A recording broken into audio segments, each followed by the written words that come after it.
Bueno, bienvenidos a la mesa redonda virtual Sentados a la Mesa, costumbres gastronómicas entre los siglos XIX y XX.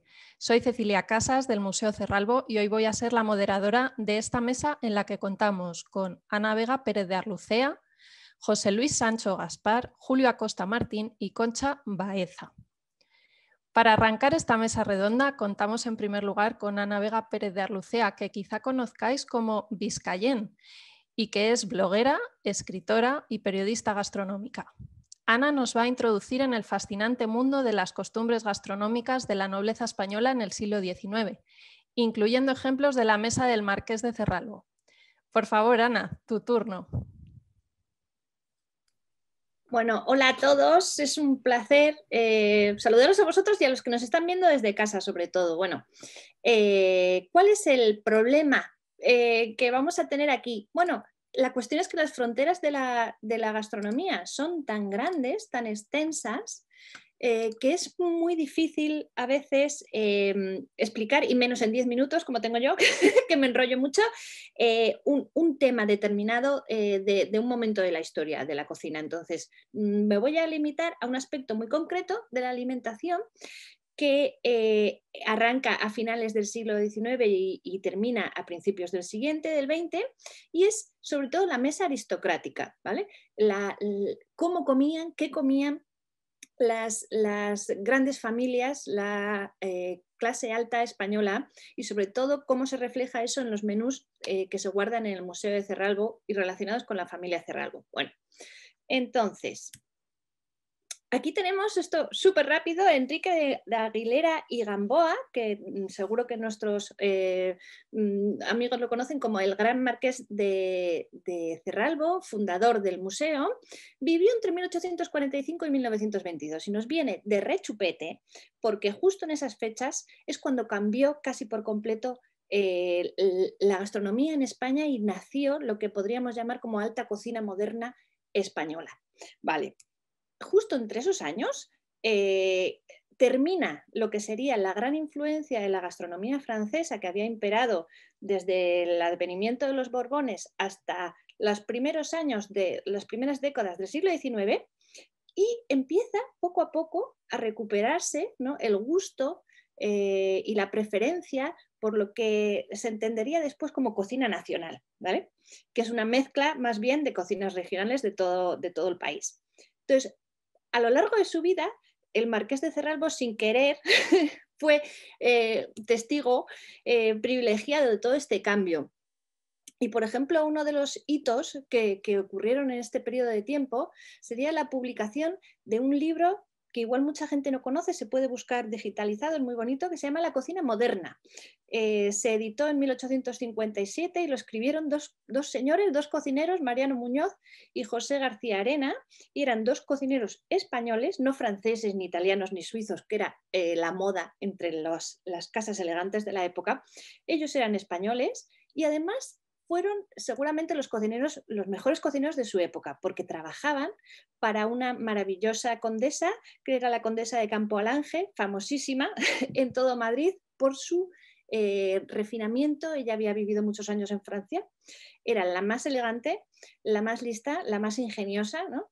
Y mantenía tertulias intelectuales en su casa de Madrid y hacía grandes banquetes. Entonces, que esta señora, que era conocida por tener como el mejor gusto de la época, tuviera dos cocineros españoles, ya decía mucho acerca de la pericia que se había podido empezar a manejar de manera profesional en los fogones de aquí, de nuestro país. Pero sobre todo en este libro que le dedicaron a ella, con mucho amor, estos dos cocineros hicieron una cosa muy simpática, que es que más o menos el 80% de todas las recetas corresponden a fórmulas, a platos franceses o internacionales, que era lo que se llevaba entonces, la cocina afrancesada, y un 20% son recetas típicas españolas, que casi nunca habían encontrado un hueco en los menús elegantes, en los restaurantes que empezaban entonces a imperar en nuestro país y en Europa, y de repente ellos meten la receta de la paella o del pisto o de la ensaladilla rusa. son los primeros que meten ese tipo de recetas que ya consideramos como muy, muy, muy populares y muy típicas nuestras, lo meten en un gran libro de cocina que se supone que tiene que agradar a los paladares de la clase aristocrática. Bueno, el siguiente hito, que ocurre también cuando el señor Marqués de Cerralbo es bastante jovencito, es la aparición en la revista La Ilustración Española y Americana de una conversación epistolar, se mandaban unas cartas y respuestas y luego contrarrespuestas, entre dos hombres que se escondían detrás de dos alias, que eran el marqués, el marqués, tanto marqués, el doctor Tebusen, que en realidad era Mariano Pardo y Figueroa, un señor académico, filólogo maravilloso de Cádiz, y un tal cocinero de su majestad, que no era cocinero exactamente, sino que era el escritor José Castro y Serrano. Bueno, estos dos señores que tenían amistad entre ellos empezaron a divagar un poco, a reflexionar en esta revista acerca de lo que era comer y de lo que era comer bien, ¿vale? Y entonces ellos se fijaron en esto que vemos en la diapositiva, que es que por qué teníamos que comer nosotros a la francesa e incluso escribir los menús en un idioma que no era el nuestro.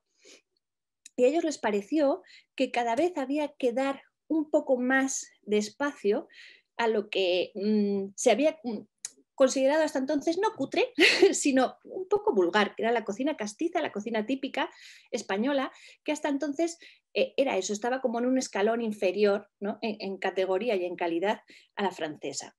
Entonces, todas estas reflexiones se juntan en un libro en 1888, que es La Mesa Moderna, el primer ensayo culinario publicado en España.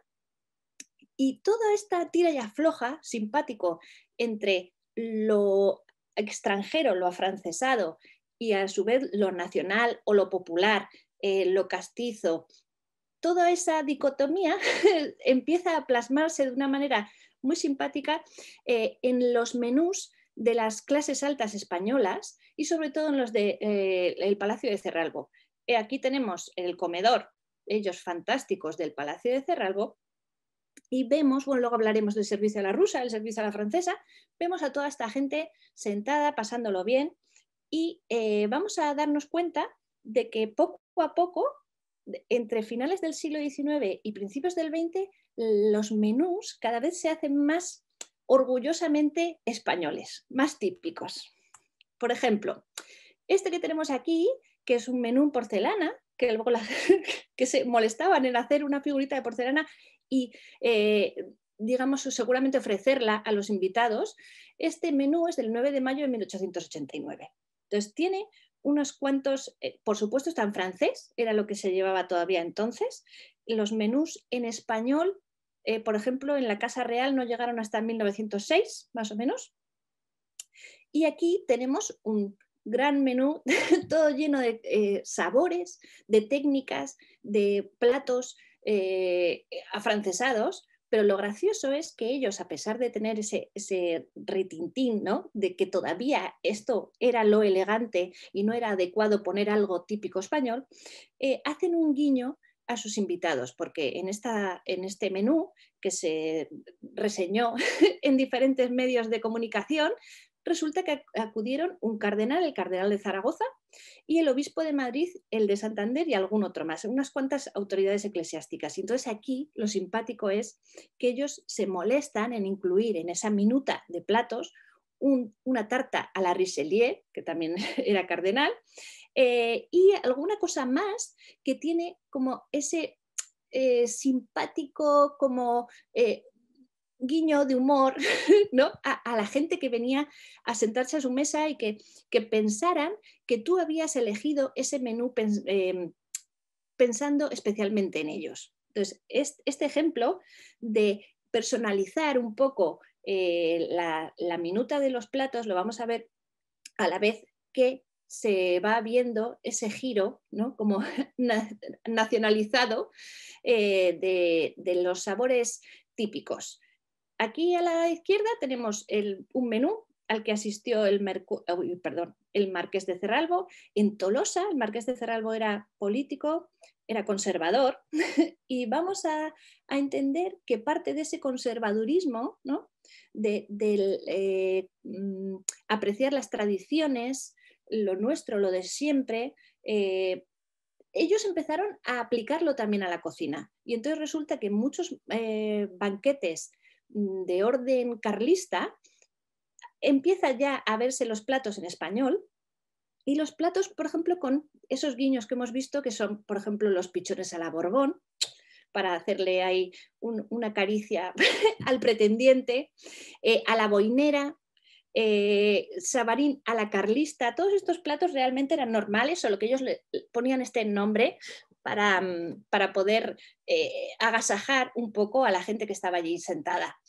A la vez, a la derecha tenemos un menú que este sí que se ofreció en el Palacio Cerralbo en 1915. Ya hemos pasado de siglo. Y aquí lo que ocurrió fue que el invitado estrella era Vázquez Mella. Vázquez Mella era otro líder de la causa del pretendiente carlista, por así decir, y entonces era asturiano.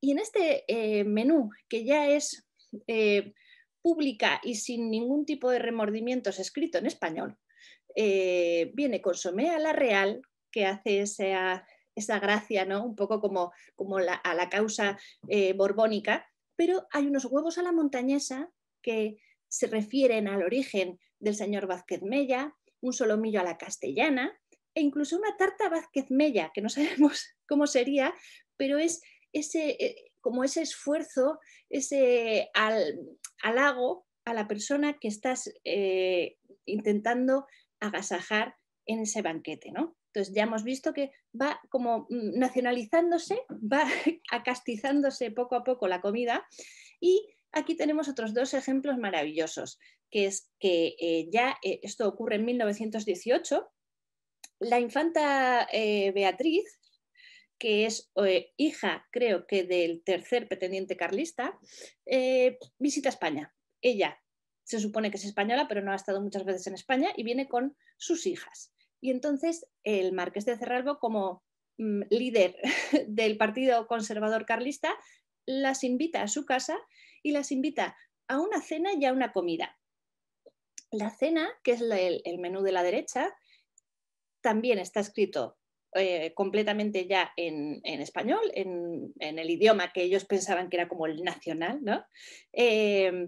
Y tiene esos guiños chiquitines como el helado a la princesa, el salmón a la Borbón, el consomé a la Royal, y en el siguiente menú, ya directamente esto es un festival de danzas regionales, que podríamos decir, y entonces ellos es como el punto final de ese viaje de la cocina que podría considerarse aristocrática en el Palacio Cerralbo, que va cambiando a lo largo de 50 años desde unos menús completamente escritos en español y con un sabor extranjero a una lista maravillosa de sabores propios, muy típicos y representativos de diferentes sitios de España. Como ahí veremos la sopa a la madrileña, el cocido, que el doctor Tebusen defendió como el auténtico plato nacional, la paella valenciana, el pisto, el helado vasco, que no sé dónde se lo sacarían realmente,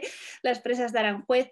Entonces, esto es como una especie de destilado maravilloso de cómo había cambiado la apreciación de lo que se podía considerar en una mesa aristocrática como la del marqués una comida digna de una princesa.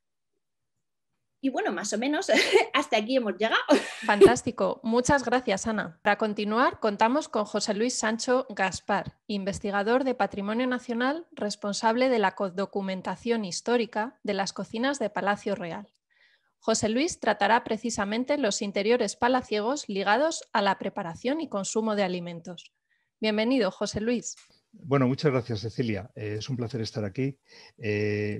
Efectivamente, la Real Cocina, que es en lo que me voy a centrar, tiene importancia en este enfoque de la gastronomía en los medios de las clases altas, medios aristocráticos, en el siglo XIX y XX, porque a diferencia de muchas casas aristocráticas e incluso de muchos palacios reales en España y fuera, el Palacio Real de Madrid ha conservado las cocinas. Y entonces, bueno, todo banquete, toda comida, es una obra de arte en sí. Y por lo tanto se puede suponer dividida, por ejemplo, en actos o platos como una obra de teatro clásica, pero en general el contexto general de la gastronomía lo he estructurado aquí en 3 actos: comprar, cocinar y comer. Y en este sentido, la visión que la Casa Real, concretamente el Palacio Real de Madrid, permite tener sobre el más amplio mundo de la gastronomía en las clases altas españolas entre el siglo XIX y XX, se beneficia de varias circunstancias positivas. Primera, el archivo de Palacio, la conservación de una serie de documentación muy interesante acerca de las compras, de estos proveedores de la Real Casa, que evidentemente no eran proveedores exclusivos, sino que las clases altas también compraban allí. Y entonces tenemos mucha información acerca del tipo de compras que para banquetes como los que se celebraban en el Palacio de Cerralbo, se celebraban en Palacio Real. En establecimientos que incluso los viejos madrileños como yo hemos llegado a conocer, como el de Carlos Prast en la calle Arenal, o haber oído de ellos, como la Colonial en la calle Mayor. Yo no llegué a conocer la Real Frutería, que estaba en la calle Mayor también, pero hay todo un mundo de proveedores y de cómo se hacían las compras, cómo se diversificaban, cómo también las casas aristocráticas, como destaca, por ejemplo, Clarín en La Regenta, el marqués de Vegallana, sus propias fincas le sirven de suministro, al igual que la casa de campo servía de suministro al rey para empezar la leche, la manteca y la nata, ¿no? Pero sobre todo había una serie de tiendas y estas servían, digamos, a todas las primeras mesas de Madrid. Entonces, este mundo de la compra, que nunca debemos descartar, compra también en el extranjero, es un mundo muy interesante y bien documentado en el caso de Palacio. Parte de esas compras no son solamente los comestibles, es el propio utillaje de la cocina, desde baterías de cocina, que también tenemos documentadas, hasta las propias cocinas, la cocina económica, que en muchos casos, pues bueno, no se conservan las cocinas, tampoco se conserva mucha documentación fuera de las facturas de los fabricantes, como esta que tenemos aquí, y en el caso de Palacio Real podemos visualizar una cocina y una gran cocina en su plenitud, ¿no? Con todo su utillaje.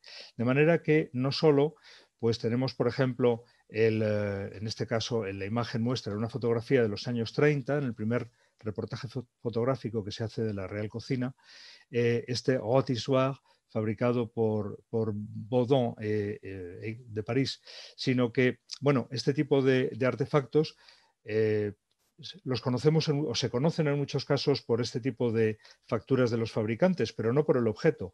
Eran muy frecuentes, evidentemente. Todo gran hotel, todo gran palacio tenía un objeto de este tipo, pero es muy raro que se hayan conservado.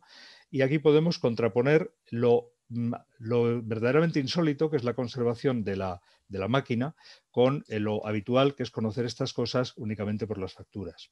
En ese sentido también, en el de que como tantas cosas han desaparecido, pues no las conocemos bien, muchas veces lo que está al lado del rôtissoir, la propia cocina económica, esta gran cocina de carbón que vemos aquí a la izquierda de esta imagen, o la que vemos a la derecha, que es una prusiana, ¿no? Son objetos que muchas veces creemos que son únicos, ¿no? En el caso de Palacio, por ejemplo, la cocina que vemos a la izquierda, pues tiene un sistema muy ingenioso para que el humo vaya por debajo del suelo. No sale hacia arriba, sino que primero pasa por debajo del suelo y luego ya desde luego se va a la chimenea a través de la pared, ¿no? Pero esto que es raro que se haya conservado, que en Palacio se conserva y funciona, y que en principio dices, oh, qué cosa tan extraordinaria y que se hace para el rey. No, era bastante frecuente digamos, esta disposición de la cocina económica en isla y con la salida de humo por abajo, claro, más pequeña que en el caso de Palacio. Lo anómalo es que se hayan conservado y en Palacio se conservan. Todo este reportaje que os estoy mostrando es de 1935 y responde a un reportaje que hizo para el periódico Ahora esta señora que vemos en la imagen, Luisa Carnés, periodista y escritora española muy interesante, que escribió una novela llamada Tea Rooms, donde tiene un componente gastronómico importante. Describe un establecimiento, vamos a decir como La Mallorquina en Madrid, una pastelería muy céntrica. Y es una novela muy interesante desde un punto de vista social y de costumbres. Luisa Carnés, cuando la Segunda República abrió las cocinas al público, con todo el Palacio Real, en 1931, poco después vino, hizo este primer reportaje y gracias a ella tenemos las más antiguas imágenes gráficas de la cocina con toda la batería de cobre dispuesta en perfecta formación. Toda la conservación de la cocina de Palacio nos da muy buena idea acerca de ese segundo acto, de la preparación de la comida.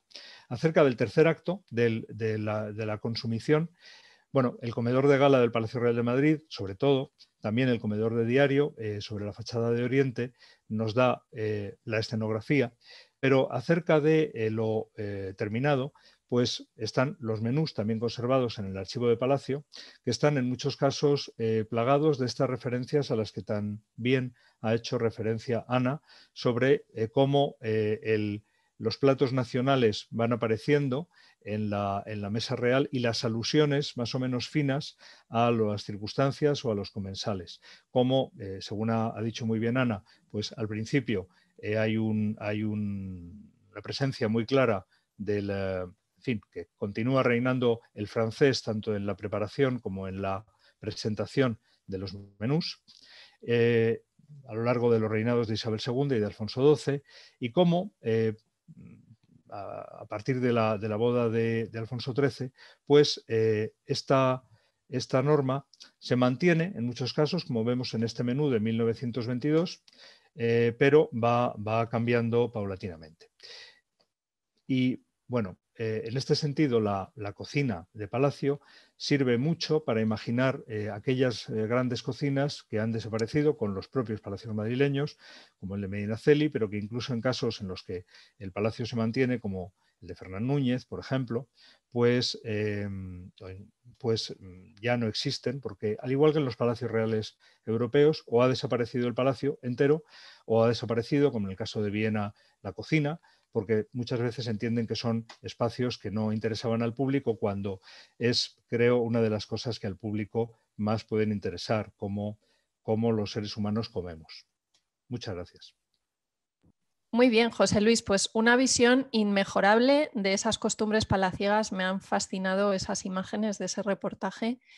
Y pasamos ahora con el siguiente ponente. De la mano de Julio Acosta Martín, especialista en mobiliario e interiores domésticos del siglo XIX, vamos a tratar precisamente el mobiliario, la distribución y la ambientación de los comedores de la España decimonónica. Adelante, Julio. Buenas. Pues, bueno, muy agradecido por poder participar con vosotros en este ciclo de conferencias.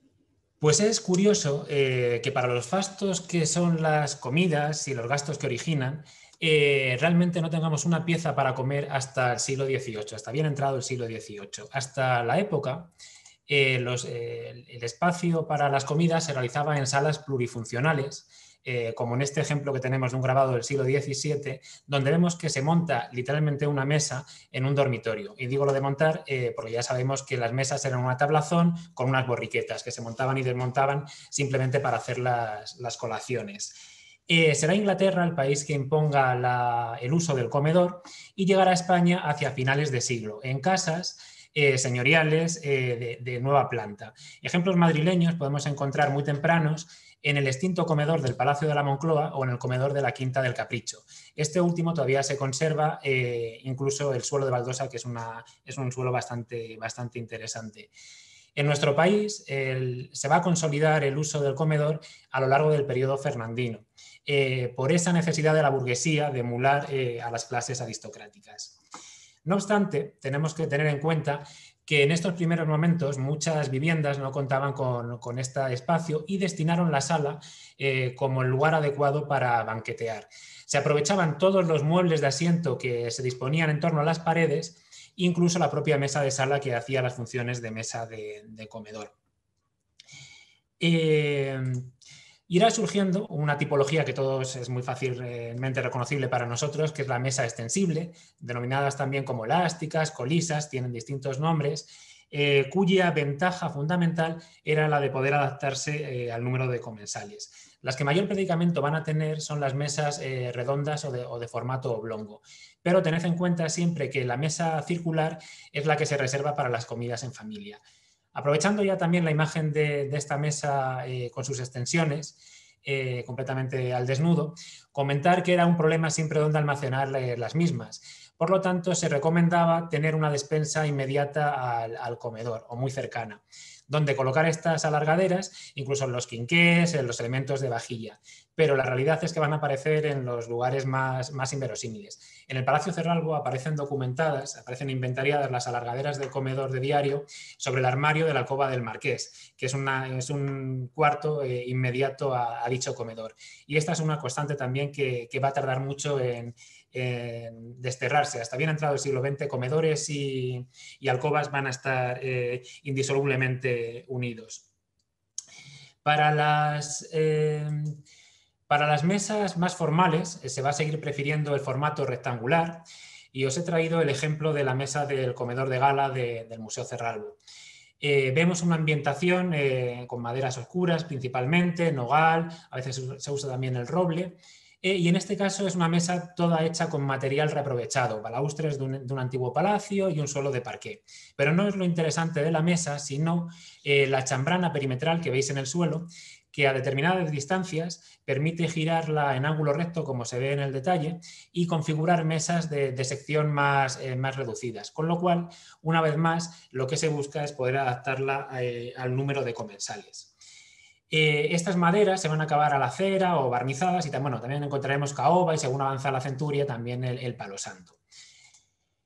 En cuanto a las sillas, se recurren en ese primer momento a las de la sala y también a la serie de asientos de Vitoria que pueblan toda la vivienda decimonónica. Esas sillas de Vitoria son las sillas de paja que todos hemos visto en las casas de pueblo, con asiento de enea, en las que se solía colocar un cojín que lo que dificultaba es que muchas veces se escurría el comensal que tomaba asiento en ellas. Por ese mismo motivo, también se van a descartar los asientos con tapicería de crin de caballo, que aunque permitían una limpieza más o menos cómoda, disparaba a los comensales que se sentaban en ellas. Y lo que es más grave, que en ese trenzado de la crin algún pelillo se quedaba hacia arriba y enganchaba y desgarraban los trajes de muselina, los vestidos de muselina de las señoras. En cuanto a las tapicerías, se va a aconsejar principalmente los tafiletes o pieles de color rojo, que son de mucho aseo y buen gusto, y van a ir evolucionando hacia las gutaperchas, hules o tejidos encerados, como en el caso del comedor de gala del Museo Cerralbo, que al fin y al cabo lo que están buscando es la baratura y el fácil mantenimiento. Como veis en esta silla, tenemos una predilección por asientos completamente tapizados, mullidos, rellenos con muelles también que acolchan esa actuación, ese acto de tomar asiento. Incluso los respaldos también se van a tapizar, pues se busca la comodidad. En este sentido, hemos encontrado también unas piezas simpáticas que se disponían bajo la mesa, en los lugares donde iban a tomar asiento las señoras, que eran unos pequeños escabeles para que no les quedasen colgando los pies cuando se trataba de mujeres de baja estatura. Y considero que podrían pertenecer a estos ejemplos unos escabeles que aparecen documentados en la sala adyacente al comedor de gala, que están debajo de una consola y siempre nos han parecido un tanto descontextualizados en este espacio. Lo que no vamos a encontrar en la mesa van a ser los sillones, ya que no deben usarse porque ocupan más sitio, desigualan distancias y generan desorden. Al fin y al cabo, lo que se está buscando es la uniformidad y repetir el mismo modelo de silla que hará que ya de esta manera se haga juego con la mesa y se dispongan en torno a ellas, alejándolas ya de la pared como veíamos antes en la sala. Esa uniformidad también se va a procurar en la manera de tratar a los invitados, que van a ser todos iguales. Son personas iguales reunidas en torno a la misma mesa. La única diferencia se va a notar en las presidencias, como esta foto que nos ponía antes de Franzen, que nos mostraba al completo Ana en su intervención, donde vemos que los marqueses de Cerralbo toman presidencia a la francesa, es decir, ocupan el centro de los lados mayores de la mesa. Si fueran los extremos cortos, sería una presidencia a la inglesa. En estos comedores, el mueble que no puede faltar de ninguna manera es el aparador. Es el mueble de exposición por antonomasia, con diversas tipologías, donde se va a exponer la vajilla rica, en las casas de mucho rumbo de plata, o la porcelana antigua. Se va a fusionar en muchas ocasiones también con el trinchero, que en España es una suerte de consola con un tablero de mármol blanco, donde se procede a despiezar las viandas delante de los comensales, según los preceptos del nuevo servicio a la rusa que se va imponiendo a lo largo del siglo XIX. Luego, si queréis, tratamos estos servicios en la mesa redonda. He traído, aunque no es un mueble que realmente vaya a tener un gran predicamento en estos espacios decimonónicos, pero un mueble muy simpático por la hipérbole en su presentación, el mueble más necesario de los necesarios, el aparador refrigerante conservante, que recoge Ángel Muro en una publicación, El Practicón, de 1892, consistente en un aparador con un depósito central para colocar una barra de hielo que permitía además enfriar agua y conservar los alimentos en el almacenaje de esos armarios inferiores. Por supuesto, como veis, este mueble estaba hecho a juego con el resto de la decoración del mobiliario del comedor. Como no puede ser de otra forma, en el siglo de los historicismos, lo que se busca es que la ambientación responda a un único modelo y esté todo el mobiliario, como os decía, hecho a juego. Pero esta realidad solamente se va a dar en los comedores de aparato, que normalmente se montaban de golpe. En los comedores secundarios vamos a encontrar que la realidad es absolutamente distinta, es un batiburrillo de muebles, en los que en muchas ocasiones se recurre hasta piezas sobrantes que no saben dónde colocar. Para muestra un botón, el comedor de diario del Museo Cerralbo, que realmente, si os fijáis, se trata de una sala de estar. Tenemos esa mesa de despacho, el buroplat, donde poder consultar la correspondencia, leer la prensa diaria y hacer una vida absolutamente relajada. En el museo, aparte de este comedor, tenemos otros dos comedores privados más, que luego si eso comentamos al final. En esa distribución del comedor también nos suelen recomendar que se disponga un antecomedor en el cual se organizarán los platos que van a llegar ya calientes en las casas modernas gracias a la inclusión de un montaplatos, que pueden ser hidráulicos, de manubrio o de maroma sin fin, como nos indica un anuncio de la Ilustración española y americana de 1887, que lo que pretenden es reducir el excesivo recorrido entre las cocinas y estas piezas de aparato. En el caso del Cerralbo, el antecomedor era la propia sala del billar. Conservamos restos de ese montaplatos, pero solamente están las poleas, los contrapesos y poco más. Incluso la comunicación vertical llegó a cegarse. A los antecomedores deberían retirarse los sirvientes una vez que ya no eran necesarios en la mesa para no estar presente en las conversaciones y no enterarse de lo que hablaban sus señores. Y ello va a llevar también a desarrollar una serie de mesas sirvientes con todo tipo de formas más o menos caprichosas y de cierta practicidad. Pero en esa literatura del 19, crítica absolutamente con todo lo que es novedad, se nos va a decir de ellas que no tienen utilidad alguna porque embarazan a los que se encuentran a su lado y como mucho podrían servir para una persona que coma sola y que necesite muy poco servicio.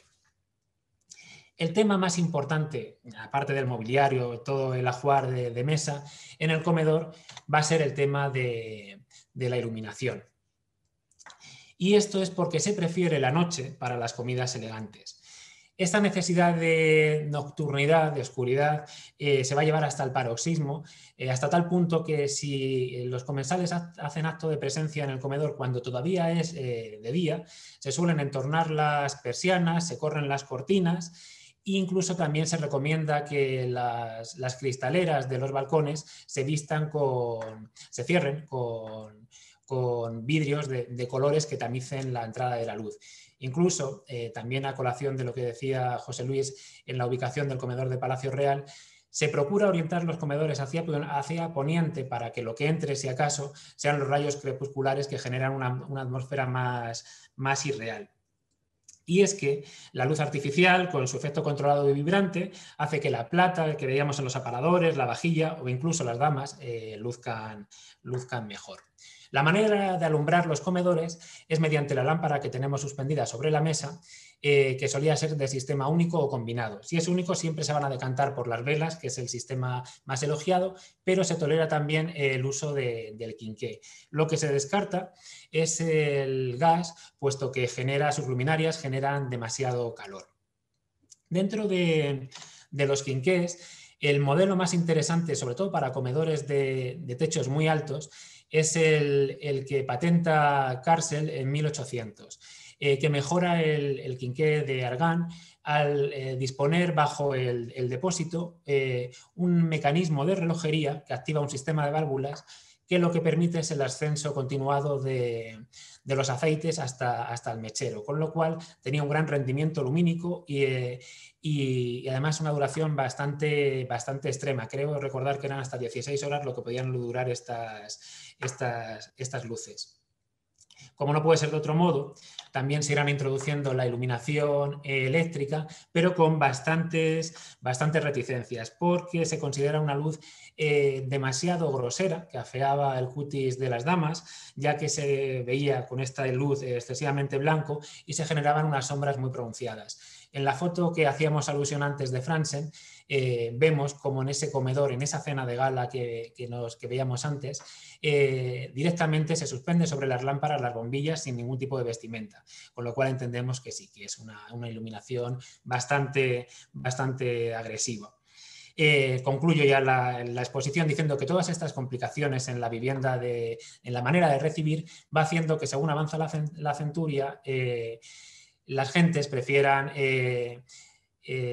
celebrar los acontecimientos fuera de la casa, en restaurantes, en los cafés, que también se ponen muy de moda, porque al fin y al cabo siempre somos un país de echarnos a la calle. Y con esto termino. Muchas gracias. Bueno, muchísimas gracias, Julio. Muy reveladoras los detalles que has contado sobre algunas de las salas y piezas del museo.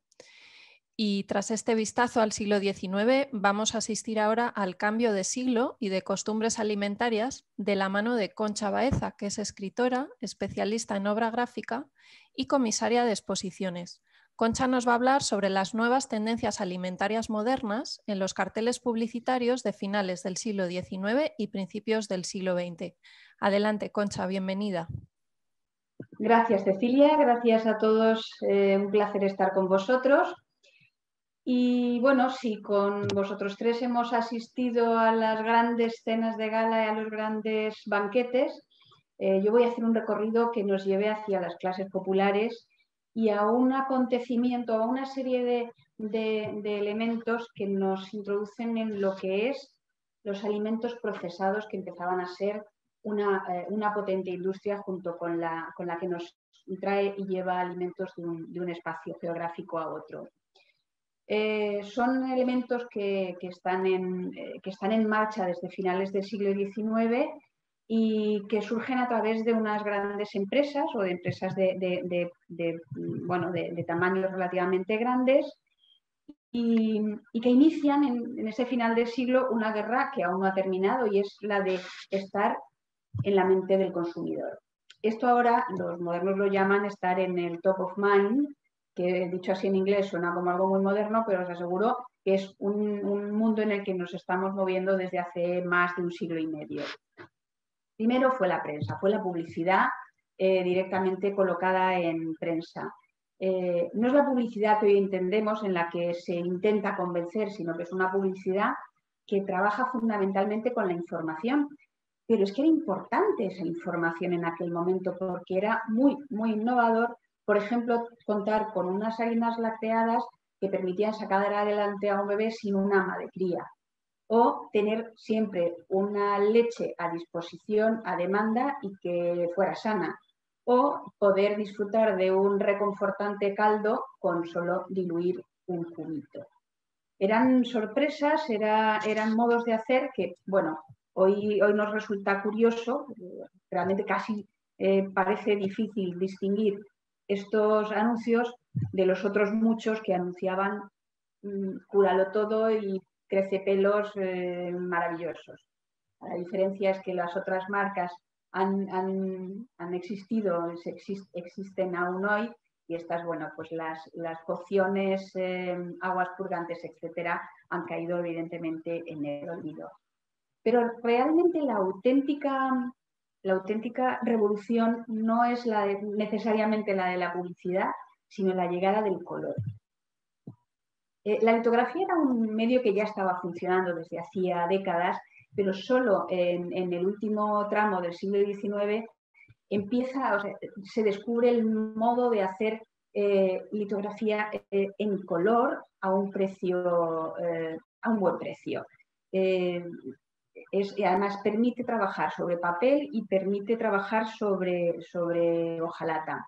¿Cuál es el resultado? Que a partir aproximadamente de 1875 toda la vida cotidiana se rellena de color. Los Toulouse-Lautrec, o sea, son elementos que todos conocemos, pero tenemos que hacernos una idea de cómo fue la vida antes de esto. Realmente sí que existían los carteles, sí que estaban, por ejemplo, aquí tenemos esta alegoría en la que podemos, por aquí detrás del café suizo, en las esquinas del café suizo, había muchos carteles, estaban ocupando mucho la calle. Este anuncio de la República Federal, ya estaban poblando las ciudades, pero eran carteles llenos de texto fundamentalmente, o que como mucho podían tener unos más toscos que otros, grabaditos, que nos ayudaban, o que además eran intercambiables y que ayudaban a entender un poco lo que estaba sucediendo. Pero, ojo, estamos hablando de carteles fundamentalmente tipográficos enviados a una sociedad que era casi mayoritariamente analfabeta. ¿Qué sucede con la moderna tipografía? Pues que nos encontramos con una sorpresa, y es que en la calle aparecen papeles llenos de color para un público que hasta ese momento las imágenes más vívidas las podía encontrar en los retablos o en las hornacinas de sus iglesias, porque desde luego a los museos no iban a entrar. Entonces ahí aparecen los primeros carteles teatrales, los primeros carteles de toros a todo color, y eso sí que es imposible no verlo, estar por la calle y olvidarse de ellos. Eran los primeros anuncios memorables. Y por supuesto, la industria de la alimentación también se suma a esta forma de atraer al público. Tenemos aquí carteles maravillosos como este de Chocolates Matías López, o este otro, no menos fantástico, de Fabián Casado de La Coruña. Pero no hablamos solamente de anunciarse en la calle. La industria alimentaria tiene otro espacio que también es el de las tiendas de comestibles, y para ellos empiezan a hacer también papel y color, como los carteles y los calendarios murales. Ventaja del calendario mural, que durante todo este calendario, por ejemplo, luego le llevaría el faldón, que durante todo un año la marca va a estar presente en la mirada, va a estar presente en la vida cotidiana de mucha gente. Los calendarios, por supuesto, se entregaban a principio de año. ¿Qué se hacía a mitad de año? Pues otro elemento también útil, también memorable, que son los paipais, como este que vemos aquí. Fascinante. Tenemos estos elementos que ayudan a recordar a la marca, pero también tenemos otro, y son las impresiones que ayudan a vestir al producto, como por ejemplo las etiquetas. En este momento aparecen estas preciosas etiquetas a color, inolvidable absolutamente la del anís del mono que se supone que es un retrato irónico de Darwin, pero también tenemos el orangután, tenemos el león, tenemos toda una fauna de licores. También los machaquitos, los toreros empiezan a poner su nombre a un montón de licores. Sucede con los licores, sucede con los vinos, pero también sucede, por ejemplo, con las cajas de naranjas, que ya nunca más saldrán de un almacén si no llevan su etiqueta correspondiente. O con las cajas para dátiles, o con las cajas para pasas, o con, bueno, casi cualquier elemento que sea fabricado de una manera industrial, como por ejemplo los chocolates y los bombones. Volvemos otra vez a Matías López, que era un tipo, vamos, que trabajaba un montón sus productos y empiezan él saca las envueltas coleccionables y de las envueltas coleccionables vamos a los cromos, que están en los chocolates, que están en todos los bollitos que nos hemos comido todos de niños y que provocan que la colección quiera seguir y que el consumo siga rodando. Como os decía, no es solo el papel, también la hojalata es la que puede ser decorada y bueno, aquí tenemos las maravillosas latas de carne de membrillo, de pimentón, los envases de aceite, etc. Es la belleza que llega al día a día. ¿Y quién se ocupaba de hacer todo este invento? Pues los mismos artistas, los que hacían antes elementos individuales, elementos únicos, ahora empiezan a trabajar para las grandes marcas.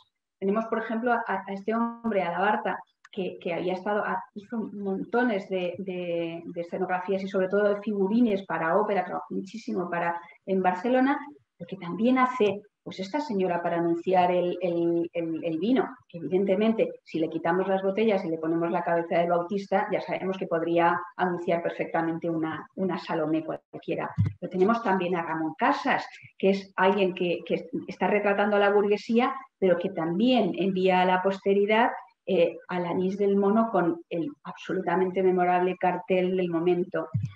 Y ni qué decir, tiene estas imágenes que al mismo tiempo que Romero de Torres está inmortalizando a la mujer morena, las latas de aceite de Carbonell o de la Española tienen a la misma moza de una manera y la clavan tanto en la memoria que aún ahora, más de un siglo después, sigue presente en nuestras casas. La morena sigue allí detrás de los olivares de Córdoba.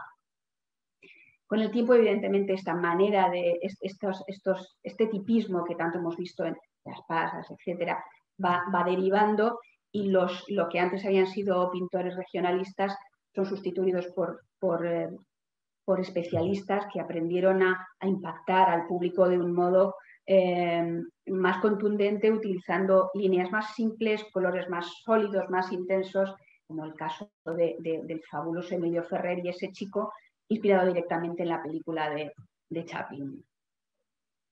Y esto es lo que tenemos durante este medio siglo que va aproximadamente entre 1880 y 1930, esta orgía de belleza ocupa todo, llega a las clases populares. Hacía siglos que los marqueses de Cerralbo, que todos los marqueses, todas las clases dirigentes habían hecho sus propias colecciones de arte, de naturaleza, por el puro placer de verlas. ¿Y ahora qué sucede? Pues que los calendarios adornan las paredes enjalbegadas, los cromos alimentan la curiosidad de los niños, las latas de aceite se reconvierten en tiestos de geranios, las latitas de pastillas guardan los tesoros familiares y las cajas de dulces se convierten en la caja de la costura familiar. Y como muchas de esas cosas se habían ido coleccionando de manera familiar, muchas de ellas afortunadamente han llegado para nosotros a la posesión de los museos. Y es así como las marcas que veíamos al principio lograron su objetivo, permanecer en la memoria y convertirse en parte de nuestra propia familia. Bueno, Concha, muchísimas gracias, fascinante. Es que a mí el tema de las artes gráficas me encanta y realmente es que enlaza fenomenal con esta transición gastronómica a finales del 19, principios del 20. Gracias a los cuatro por estas visiones tan concretas de las costumbres gastronómicas españolas de estas décadas. Pasamos ahora, si os parece, al debate, porque se han planteado cuestiones muy interesantes.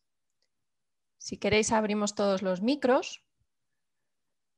Y yo no me quiero quedar con las ganas de compartir pantalla, yo también, porque me gustaría comenzar por el tema de la comida procesada, enlazando con el tema que ha introducido Concha. Y os he buscado esta imagen de las primeras latas de conservas del siglo XIX.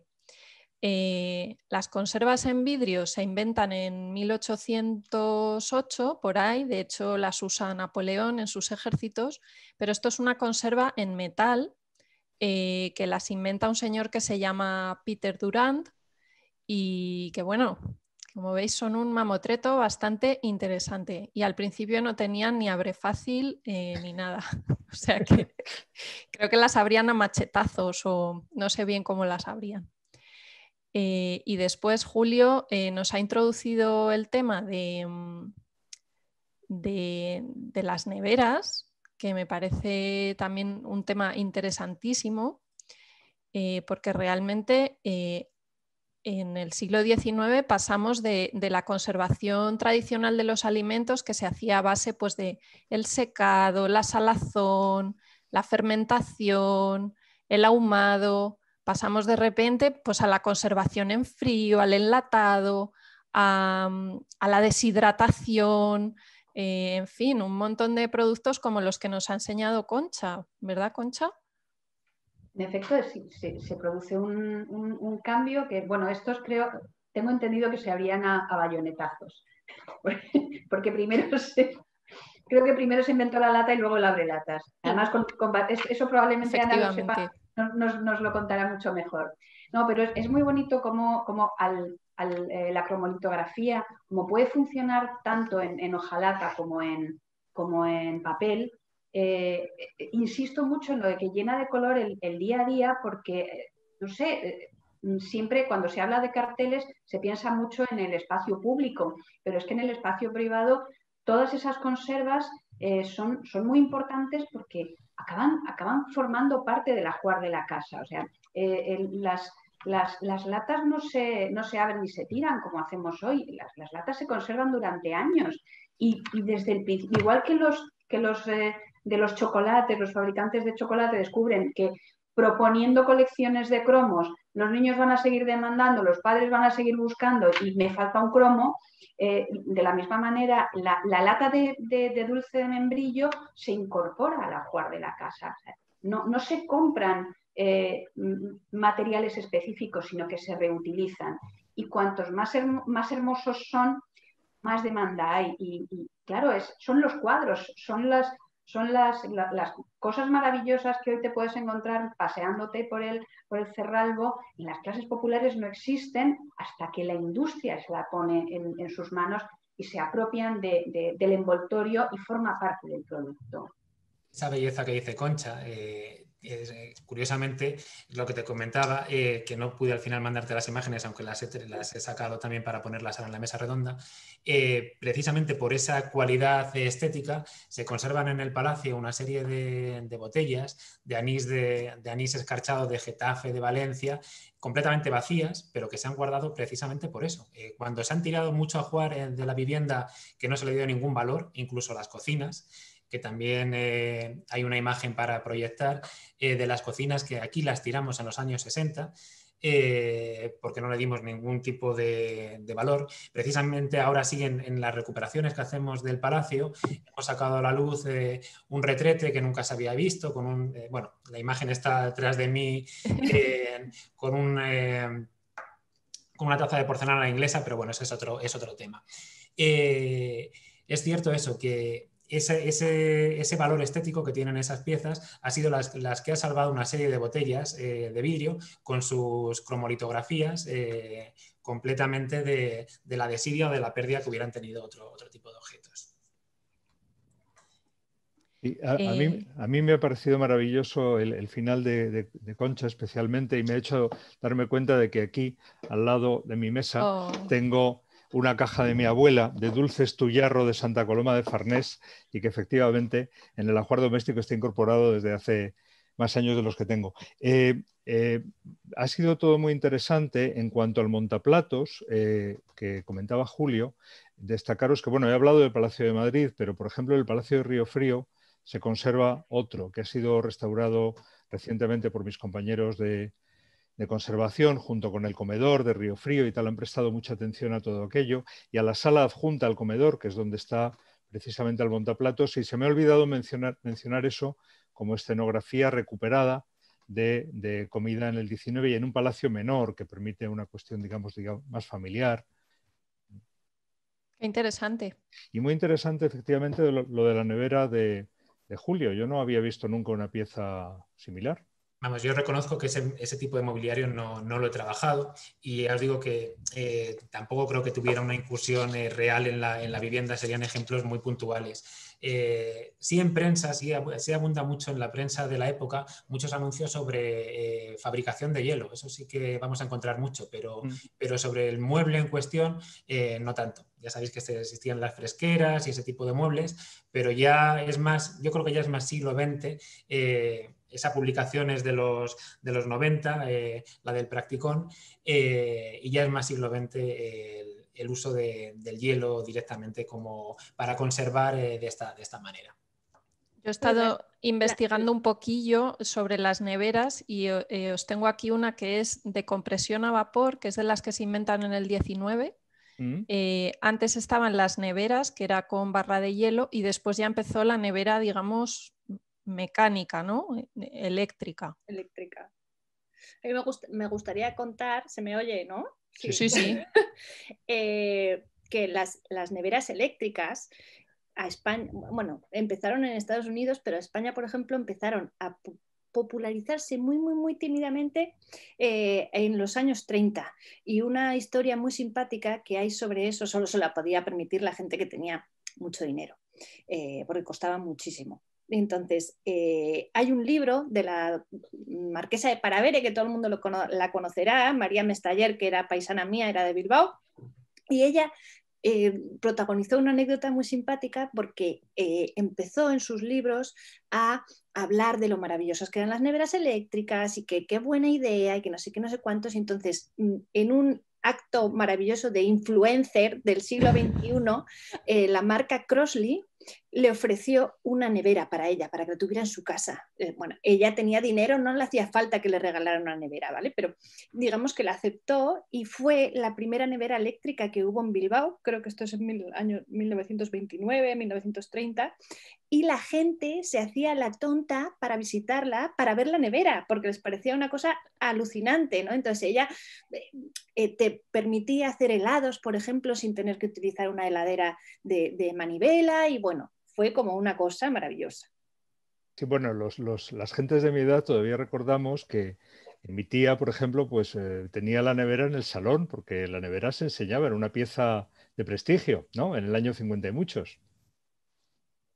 Fíjate. Claro. Sí, en aquella época, en los primerísimos 50, yo soy de Daimiel, y en aquella Mancha profunda y con pocos posibles, mi padre se dedicaba a los motores eléctricos. Y bueno, un buen amigo suyo compró el primer frigorífico eléctrico para su madre, y pasado dos años, seguía siendo el único del pueblo, le dijo a mi padre: Pepe, este aparato tiene 2 años, yo creo que algo de mantenimiento necesitará. Vete a trabajarlo. O sea, mi padre, que lo mismo podía trabajar a ver, lo normal era que trabajara bombas de riego, no frigoríficos, pero le tocó ir a mirar aquello. Le dio la vuelta, vio que estaba todo empaquetado, dijo: mira, mejor no lo toco, déjalo, y si acaso cuando deje de funcionar llamas a la casa, porque no me atrevo. Pero sí, eran como cosas súper desconocidas que había que enseñar, que había que hacer propaganda, que incluso en los primeros 50, sí. Claro, Pero a mí me gustaría que la gente que nos ve desde casa, que hemos hablado antes de las conservas, de lata y todo eso, pensara por un momento que en ese periodo del que he hablado antes, que va de 1845 a 1920-22, cambian tantas cosas.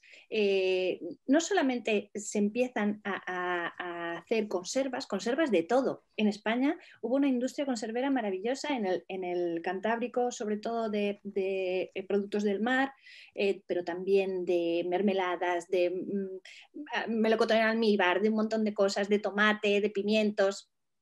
Pero, por ejemplo, se inventaron en el siglo XIX varios alimentos, que eso parece raro, que es que algo se invente, que tuvieron una importancia decisiva en la economía mundial, que por ejemplo fue el azúcar de remolacha. El azúcar de remolacha se empezó a hacer en 1801 en Prusia y de repente ya no hacía falta caña de azúcar para conseguir ese producto que hasta entonces había sido muy caro, y no solamente era caro, sino que venía del otro lado del mundo y había implicado un desarrollo brutal del esclavismo, por ejemplo, de la deforestación de Cuba y de otros muchos sitios. O sea, solamente hablar del azúcar nos llevaría 200 años. Pero ese descubrimiento, esa aportación de que de repente se podía conseguir azúcar blanco barato y hecho en España o hecho en Europa fue determinante. Se inventó también la margarina en 1872, creo. El extracto de carne, que lo inventó también otro alemán. Los alemanes estaban siempre a la última en los asuntos alimenticios. Y este señor, que era Justus von Liebig, inventó lo que es el extracto de carne súper concentrado, que era básicamente como comerte un filete líquido. Y este invento, por ejemplo, marcó para siempre el futuro de un país como Uruguay y como Argentina, porque lo que decidieron es que para hacer el extracto de carne lo suficientemente barato como para que saliera a cuenta, a procesarlo, hacía falta tanta cantidad de carne que se tuvieron que ir a Uruguay y Argentina, en la Pampa, donde había tantas vacas de las que hasta entonces solo se podía aprovechar el cuero, porque no había envíos refrigerados de carne como hay ahora. Y entonces hay muchas cosas que son socioeconómicas, políticas, que están relacionadas con la adopción de nuevos métodos de alimentación, ¿no? Sobre todo que hicieron la vida más fácil y más barata a la gente que no tenía tantas chuchas como el Marqués de Cerralbo. Sí, y que eso que dices es que, claro, todo tiene que ver con todo. Yo creo que lo de la invención por el brillante prusiano de lo del azúcar de remolacha tiene que ver con la guerra napoleónica y con el bloqueo continental. Por lo menos esa es la visión que da, claro, los ingleses al cerrar los mercados coloniales, ¿no? Recordemos que las tiendas de ultramarinos se llamaban todavía, cuando yo era chico, coloniales en algunos casos, ¿no? Y entonces, eso lo comenta, por ejemplo, Balzac en Eugenia Grandet. El avaro Grandet aprovecha que claro, que durante la guerra napoleónica el azúcar se pone imposible de caro. Entonces, pues ya no se toma azúcar, entonces endulza el café con un poquito de leche. Ya cuando el azúcar vuelve a su precio normal, aprovecha eso para no volver a comprar nunca azúcar, ¿no?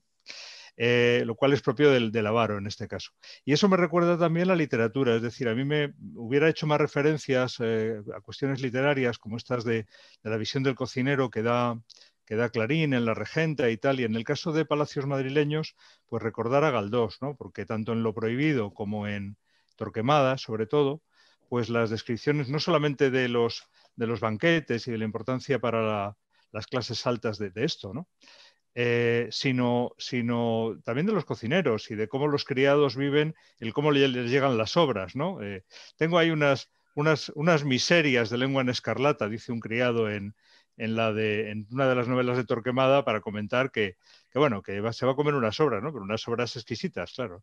En fin, no, es un mundo inacabable. Sí, antes comentabais el tema de los cocineros y las cocineras. ¿Cómo se veían por aquel entonces? Bueno, el otro día que hablamos se mencionó un pasaje de La Regenta del que ha hablado también José Luis, y yo lo tengo abierto por algún sitio, lo puedo leer, habla del cocinero del Marqués de Vegallana. Y esto es nada, 2 párrafos. Dice: Pedro, que es del tal cocinero, Pedro llegó a casa a donde pocas veces, a consentir que las criadas intervinieran en los asuntos de los negros pucheros de hierro. Él amaba a la mujer, a todas las mujeres, pero no creía en sus facultades culinarias. Otro era su destino. La cocina y la mujer eran términos antitéticos, que había aprendido esto en sus cucuruchos de papel impreso. Entonces, bueno, es un ejemplo muy, muy pequeñito y muy corto de lo que pensaba mucha gente a finales del siglo XIX, pero que no se correspondía con la realidad.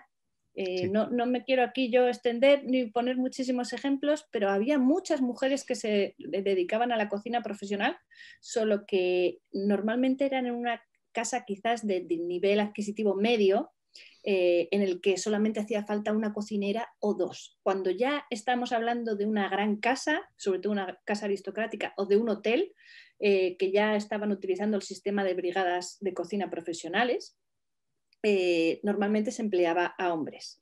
No solamente porque tenían un trabajo más, bueno, mejor remunerado y con un mayor valor de cara a la sociedad, sino sobre todo porque hasta no hace tanto, vamos a pensar, que ser cocinero, ser jefe de cocina era una cosa que implicaba estar metido en un gremio, que te tenían que hacer un examen.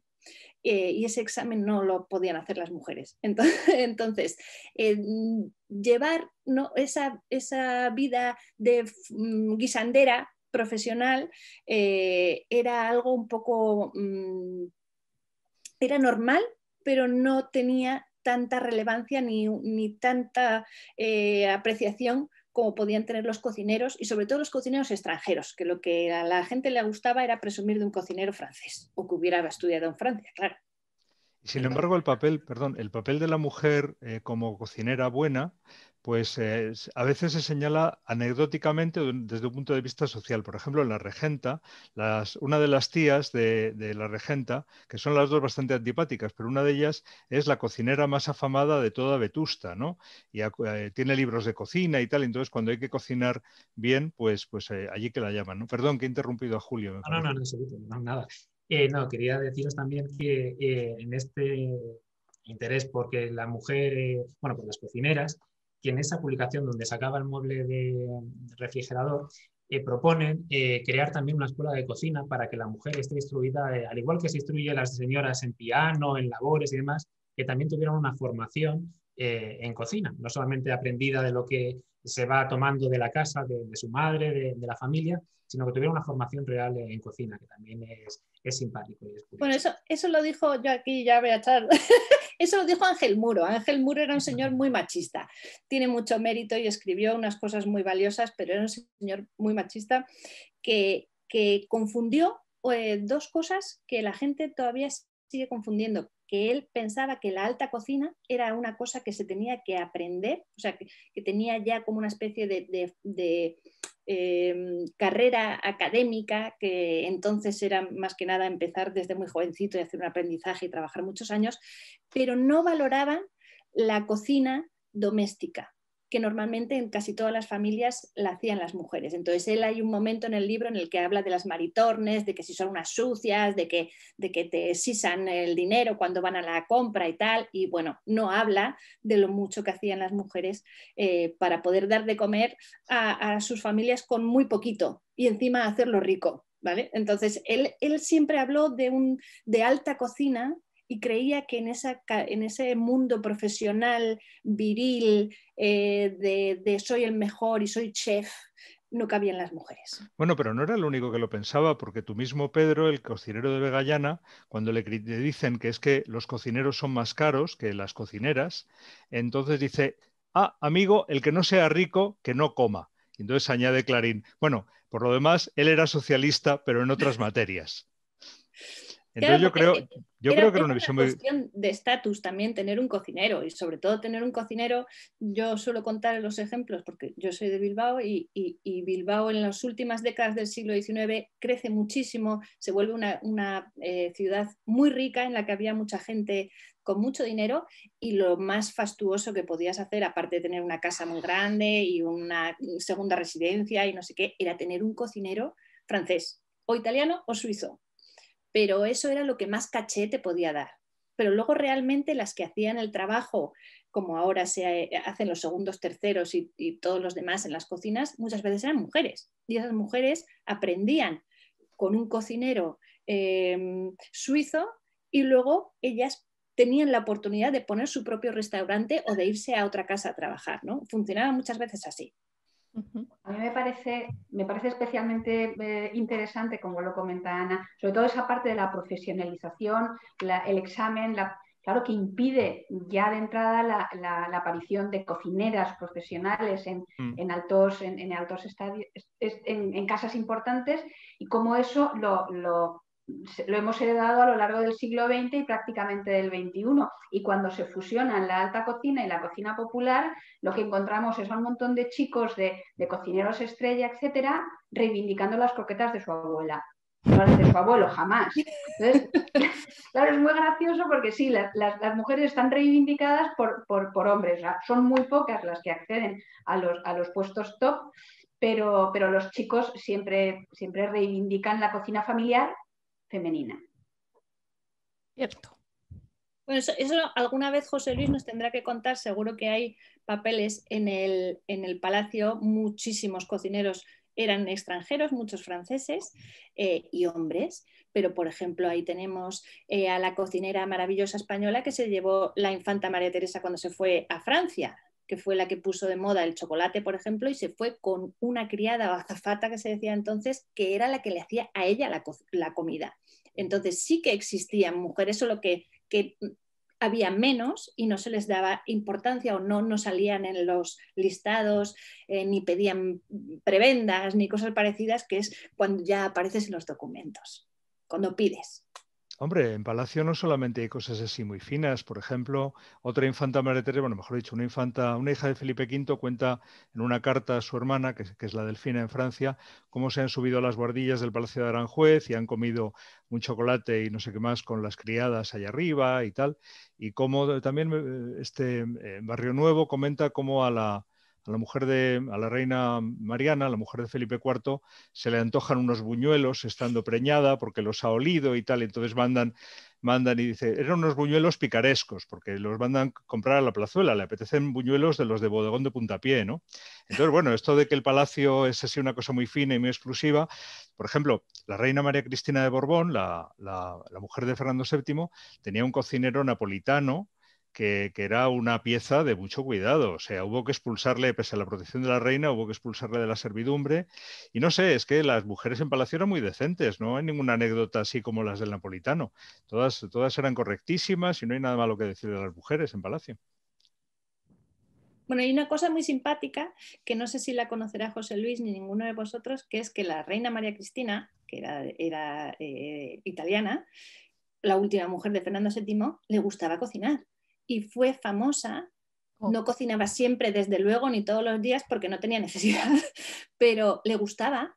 Y hay testimonios de, por ejemplo, ahora no me acuerdo del nombre porque soy un desastre, pero uno de los cocineros que puso la primera escuela de cocina en España en 1901 había trabajado en las cocinas reales. Y él, en un libro de Melquiades Brizuela, que fue otro gran cocinero del siglo XX, cuenta cómo cuando él era joven y servía en Palacio había visto a la reina María Cristina hacer pizza y hacer macarrones y hacer otras cosas, y que o sea, que a ella disfrutaba con ello. Y hay incluso un libro de cocina que estamos esperando a que se pueda divulgar y que se pueda digitalizar, que son las recetas de la reina María Cristina. Pues no, eso no lo conozco. Sí recuerdo que tenía una cocinera, tenía una cocina de regalo, que eso solía, o sea, una cocina, digamos, para ella en las bordillas, porque en Palacio las cocinas grandes están siempre en planta sótano, claro, pero luego había arriba, en la última planta era la que se llamaba en el 18 el piso de cocinas, porque estaban allí, y se conservan muchas de ellas, las cocinas de los señores que vivían en la segunda planta. Pero también allí en la última planta había algunas cocinas que servían para los reyes. Pues eso, estaban más cerca de las habitaciones reales y para hacerse un chocolatito y tal. Y la cocina de regalo de la reina María Cristina, para ella había una, que no me acuerdo cómo se llamaba, era también italiana, una cocinera y tenía su propio ajuar. Entonces, claro, no pensemos siempre que, bueno, que existe, como esto que ha contado tan divertido Julio, de que las extensiones de la mesa de comedor se guardan encima del armario del marqués, ¿no? O sea, que las casas al final, pues todas, incluso la real, tiene sus cosas que no son tan formales y funcionan tan según las reglas, sino que es más complicado. El espacio semipúblico y el espacio privado. Siempre está ahí esa dualidad, ¿verdad? A mí lo de los largueros de la mesa encima del armario del marqués me ha parecido fantástico. Más eso, una casa con una cantidad de espacios de excusado tremendo. O sea, que es absurdo colocarlo ahí, pero vamos, era el sitio más inmediato, con lo cual ahí los dispusieron. Así que sí, en todas casas cuecinables. Y en Palacio Acalderadas. Bueno, pues muchísimas gracias. Ha surgido un debate súper interesante. No quería abrir yo el melón de hombres, mujeres, pero ha dado muchísimo juego y me han encantado las 4 intervenciones. Creo que dan una visión buenísima de esas costumbres gastronómicas en esa transición, porque en el siglo XIX pasan tantas cosas novedosas. Son unas décadas tan extraordinarias en cuanto a cambios, novedades. Y por supuesto ese final con las artes gráficas, la nueva sociedad de consumo y los nuevos productos gastronómicos. Así que muchísimas gracias a los 4, Ana, José Luis, Julio, Concha, encantados de haberos tenido en esta mesa redonda y nos vemos pronto. Muchas gracias a vosotros. Gracias. Muchas gracias a todos. Y vamos a recordar, haciendo promoción de algo en el Museo Cerralbo, que hay un libro maravilloso que se llama En torno a la mesa, que se puede conseguir en el museo y que es súper interesante y va sobre este tema. Y antes de despedirnos, decirle a José Luis que no nos hemos olvidado de la visita a Palacio, cuando quiera organizarla, que estamos encantadísimos de poder ir. Sí, mañana mismo, vamos, cuando queráis. ¿Cuándo queráis? Cuando se pueda viajar. Cuando se pueda. Cuando queráis. Están abiertas las cocinas, o sea que cuando queráis. Muchas gracias. Gracias a todos.